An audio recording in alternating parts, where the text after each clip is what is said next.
வணக்கம். ஆகாஷவாணி.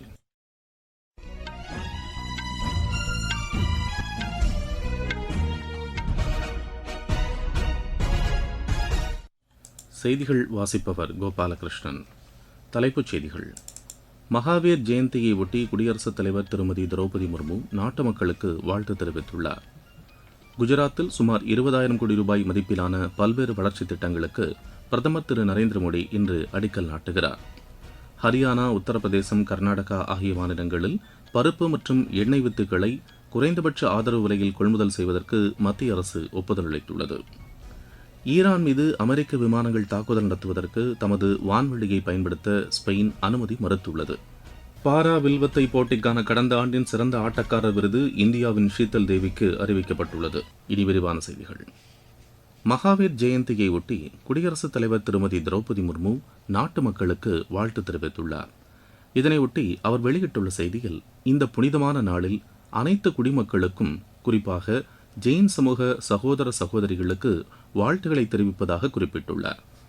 பகவான் மகாவீரரின் அஹிம்சை, உண்மை, சுய கட்டுப்பாடு உள்ளிட்ட கொள்கைகள் வாழ்க்கையில் சரியான திசையை நோக்கிச் செல்ல நமக்கு உத்வேகம் அளிப்பதாக உள்ளது என்று அவர் கூறியுள்ளார். இக்கொள்கைகளை ஏற்று நடப்பதன் மூலம் வாழ்க்கையை அர்த்தமுள்ளதாகவும் சமூகத்தில் நேர்மறையான மாற்றத்தை ஏற்படுத்த முடியும் என்றும் அவர் தெரிவித்துள்ளார். பகவான் மகாவீரர் சமுதாயத்தில் நிலவிய தீமைகளுக்கு எதிராக போராடி சிறந்த வாழ்க்கைக்கான வழியை காட்டினார் என்றும் அவரது போதனைகள் எக்காலத்திற்கும் தேவையுடையதாக இருக்கும் என்றும் குடியரசுத் தலைவர் தமது வாழ்த்துச் செய்தியில் குறிப்பிட்டுள்ளார். பிரதமர் திரு நரேந்திர மோடி குஜராத்தில் இன்று பயணம் மேற்கொள்கிறார். காலை காந்தி நகரில் அருங்காட்சியகத்தை தொடங்கி வைத்து அவர் உரையாற்றுகிறார். பின்னர் அகமதாபாத் செல்லும் அவர் செமிகண்டக்டர் ஆலையை தொடங்கி வைத்து உரையாற்றவுள்ளார். அதைத் தொடர்ந்து வாவ் தராட் செல்லும் அவர் சுமார் 20,000 கோடி ரூபாய் மதிப்பிலான பல்வேறு வளர்ச்சித் திட்டங்களுக்கு அடிக்கல் நாட்டி முடிவுற்ற திட்டங்களை நாட்டுக்கு அர்ப்பணிக்கிறார்.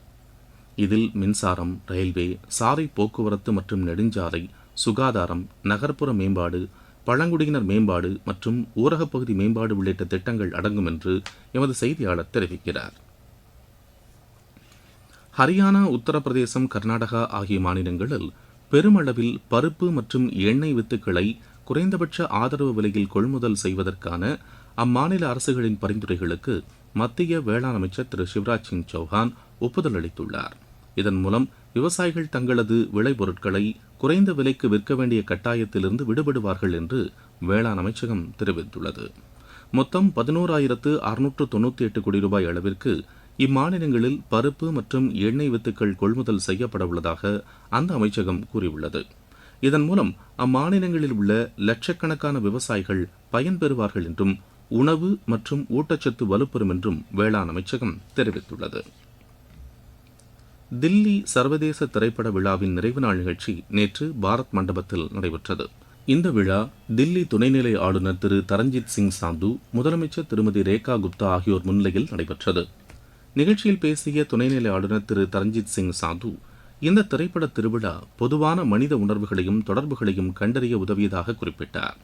பின்னர் பேசிய முதலமைச்சர் திருமதி ரேகா குப்தா, உலகெங்கும் வளர்ந்து வரும் படைப்பாளிகள் தங்களது திறமைகளை வெளிப்படுத்த சக்திமிக்க ஊடகமாக இந்த திரைப்பட திருவிழா திகழ்வதாக கூறினார்.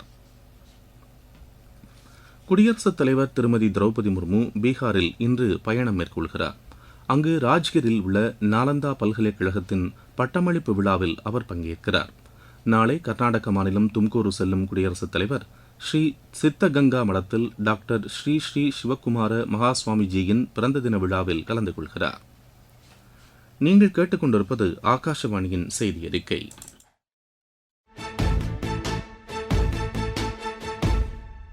தேர்தல் என்னும் ஆணையத்தின் தூண்கள் நீங்கள்தான், மானுட சேவையாற்ற வழிவகுக்கும் புரட்சி நீங்கள்தான். அரசு என்னும் எந்திரத்தின் இதயம் நீங்கள்தான், நிறுவும் ஆட்சி என்னும் கிழக்கில் தோன்றும் உதயம் நீங்கள்தான். உன் போட்டு உணர்த்தும் வலிமை, இந்த நாட்டை காக்கும் தலைமை, உன் பிறப்பை பேசும் பெருமை, உந்தன் சிறந்த வாக்கு உரிமை. ஒரு புதிய உலகை படைக்க உனக்கு வாசல் திறந்திருக்கு. எழுந்து வா, வாழும் வாழ்வை வெல்ல தீர்ப்பு சொல்ல கருப்பு மைய நெருப்பு ஆயுதம். திரண்டு வா, வா, ஒரு வாக்கு கூட விடுபடாமல் காக்கும் மக்கள் நாட்டின் பெருமிதம். இந்தியா நெதர்லாந்து இடையேயான உறவுகளை மேலும் வலுப்படுத்துவது குறித்து பிரதமர் திரு நரேந்திர மோடி நெதர்லாந்து பிரதமர் திரு ராப் ஜெட்டனுடன் நேற்று உரையாடினார். இதுகுறித்து சமூக வலைதளத்தில் பதிவிட்டுள்ள அவர், செமிகண்டக்டர் உற்பத்தி, நீர் திட்டங்கள், பசுமை ஹைட்ரஜன் போன்ற பல்வேறு துறைகளில் இரு நாடுகளுக்கு இடையே உள்ள கூட்டாண்மையின் வாய்ப்புகள் குறித்து விவாதித்ததாக கூறியுள்ளார். அத்துடன் மேற்காசியாவில் நிலவும் சூழல் குறித்தும் அப்பிராந்தியத்தில் விரைவில் அமைதியையும் ஸ்திரத்தன்மையையும் ஏற்படுத்துவதன் அவசியம் குறித்தும் விவாதித்ததாகவும் பிரதமர் தமது பதிவில் குறிப்பிட்டுள்ளார். ஈரான் மீது அமெரிக்க விமானங்கள் தாக்குதல் நடத்துவதற்கு தமது வான்வழியை பயன்படுத்த ஸ்பெயின் அனுமதி மறுத்துள்ளது. இதன் காரணமாக அமெரிக்க ராணுவ விமானங்கள் மத்திய கிழக்கு பகுதிகளுக்கு செல்லும் போது நேட்டோ உறுப்பு நாடான ஸ்பெயின் வழியாக செல்ல இயலாத நிலை ஏற்பட்டுள்ளது. ஒருதலைபட்சமாகவும் சர்வதேச சட்டத்திற்கு எதிராகவும் நடைபெறும் போரில் பங்கேற்கக்கூடாது என்று ஸ்பெயின் அரசு கருதுவதால் இந்த தடை விதிக்கப்பட்டுள்ளதாக அந்நாட்டு பொருளாதார அமைச்சர் திரு கார்லோஸ் தெரிவித்துள்ளார். மேற்காசியாவில் போரை முடிவுக்கு கொண்டு வருவதற்கான ஒப்பந்தம் விரைவில் எட்டப்படாவிட்டால் ஈரானின் எரிசக்தி வளங்கள் மற்றும் கடல்நீர் சுத்திகரிப்பு ஆலைகள் மீது தாக்குதல் நடத்தப்படும் என்று அமெரிக்க அதிபர் திரு டொனால்டு ட்ரம்ப் எச்சரித்துள்ளார். இதுகுறித்து ஊடகம் ஒன்றுக்கு பேட்டியளித்த அவர், ஈரானின் கார்க் தீவு எண்ணெய் ஏற்றுமதி மையத்தை அமெரிக்க படைகள் கைப்பற்ற முடியும் என்று கூறினார். தமது பிராந்தியம் ஆக்கிரமிக்கப்பட்டால் பாரசீக வளைகுடாவில் கண்ணி வெடிகளை வைப்போம் என்று ஈரான் அச்சுறுத்துவதாக தெரிவித்தார். இதற்கிடையே அமெரிக்காவும் இஸ்ரேலும் தங்கள் தாக்குதல்களை நேற்று தொடர்ந்த நிலையில் குவைத்தில் உள்ள கடல்நீர் சுத்திகரிப்பு ஆலை மற்றும் மின்சார ஆலையை ஈரான் தாக்கியுள்ளது. இஸ்ரேலில் உள்ள எண்ணெய் சுத்திகரிப்பு ஆலையும் தாக்குதலால் தீப்பற்றி எரிந்ததாக தகவல்கள் தெரிவிக்கின்றன. அருணாச்சல பிரதேசம், அஸ்ஸாம், மேகாலயா, சிக்கிம், கேரளா ஆகிய மாநிலங்களின் ஒரு சில பகுதிகளில் இன்று கனமழை பெய்யக்கூடும் என்று வானிலை ஆய்வு மையம் தெரிவித்துள்ளது. தில்லி, ஹரியானா, சத்தீஸ்கர், மகாராஷ்டிரா, ஒடிஷா மாநிலங்களில் ஒரு சில பகுதிகளில் இடியுடன் கூடிய மழை பெய்யக்கூடும் என்றும் அந்த மையம் தெரிவித்துள்ளது. பாரா வில்வித்தை போட்டிக்கான கடந்த ஆண்டின் சிறந்த ஆட்டக்காரர் விருது இந்தியாவின் ஷீதல் தேவிக்கு அறிவிக்கப்பட்டுள்ளது. உலக வில்வித்தை அமைப்பு இதற்கான அறிவிப்பை வெளியிட்டுள்ளது. ஜம்மு காஷ்மீரைச் சேர்ந்த 19 வயதான இவர் கால்கள் மூலமாக செயல்பட்டு தென்கொரியாவில் நடைபெற்ற உலக பாரா வில்வித்தை சாம்பியன் போட்டியில் தங்கம் வென்ற முதல் வீராங்கனை ஆவார். ஆசிய கோப்பை கால்பந்து போட்டியின் தகுதிச் சுற்று ஆட்டத்தில் இந்தியா இன்று ஹாங்காங்கை எதிர்கொள்கிறது. கொச்சியில் நடைபெறவுள்ள இப்போட்டி இரவு 7 மணிக்கு தொடங்குகிறது. IPL கிரிக்கெட் போட்டியில் நியூ சண்டிகரில் இன்று நடைபெறவுள்ள ஆட்டத்தில் பஞ்சாப் குஜராத் அணியை எதிர்கொள்கிறது. நேற்று குவஹாத்தியில் நடைபெற்ற போட்டியில் ராஜஸ்தான் அணி 8 விக்கெட் வித்தியாசத்தில் சென்னை அணியை வென்றது.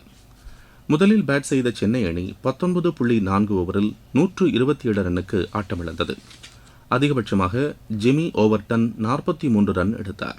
128 ரன் எடுத்தால் வெற்றி என்ற இலக்குடன் பின்னர் களமிறங்கிய ராஜஸ்தான் 12.1 ஓவரில் 2 விக்கெட்டுகளை இழந்து இலக்கை எட்டியது. அதிகபட்சமாக அந்த அணியின் தொடக்க வீரர் வைபவ் சூரியவன்ஷி 17 பந்துகளில் 52 ரன் எடுத்தார். சத்தீஸ்கரில் நடைபெற்று வரும் கேலோ இந்தியா பழங்குடியினர் விளையாட்டுப் போட்டிகளில் ஆடவர் ஹாக்கி இறுதிப் போட்டிக்கு ஜார்க்கண்ட் மற்றும் ஒடிஷா அணிகள் முன்னேறியுள்ளன. மகளிர் பிரிவில் மிசோரம் மற்றும் ஒடிஷா அணிகள் இறுதி ஆட்டத்தில் பங்கேற்க உள்ளன. போட்டியின் 7ஆம் நாளான இன்று வில்வித்தை மற்றும் கால்பந்து போட்டிகள் ராய்ப்பூரில் நடைபெறவுள்ளன. மல்யுத்த போட்டிகள் சுர்குஜாவில் நடைபெறுகிறது. இப்போட்டியில் கர்நாடகா 17 தங்கம் 6 வெண்கல பதக்கங்களுடன் பதக்கப்பட்டியலில் முதலிடத்தில் உள்ளது. ஒடிஷா 2வது இடத்திலும் அருணாச்சல பிரதேசம் 3ஆம் இடத்திலும் உள்ளன. மீண்டும் தலைப்புச் செய்திகள். மகாவீர் ஜெயந்தியை ஒட்டி குடியரசுத் தலைவர் திருமதி திரௌபதி முர்மு நாட்டு மக்களுக்கு வாழ்த்து தெரிவித்துள்ளார். குஜராத்தில் சுமார் 20,000 கோடி ரூபாய் மதிப்பிலான பல்வேறு வளர்ச்சித் திட்டங்களுக்கு பிரதமர் திரு நரேந்திர மோடி இன்று அடிக்கல் நாட்டுகிறார். ஹரியானா, உத்தரப்பிரதேசம், கர்நாடகா ஆகிய மாநிலங்களில் பருப்பு மற்றும் எண்ணெய் வித்துக்களை குறைந்தபட்ச ஆதரவு விலையில் கொள்முதல் செய்வதற்கு மத்திய அரசு ஒப்புதல் அளித்துள்ளது. ஈரான் மீது அமெரிக்க விமானங்கள் தாக்குதல் நடத்துவதற்கு தமது வான்வழியை பயன்படுத்த ஸ்பெயின் அனுமதி மறுத்துள்ளது. பாரா வில்வித்தை போட்டிக்கான கடந்த ஆண்டின் சிறந்த ஆட்டக்காரர் விருது இந்தியாவின் ஷீதல் தேவிக்கு அறிவிக்கப்பட்டுள்ளது. இத்துடன் இந்த செய்தி அறிக்கை நிறைவு பெறுகிறது.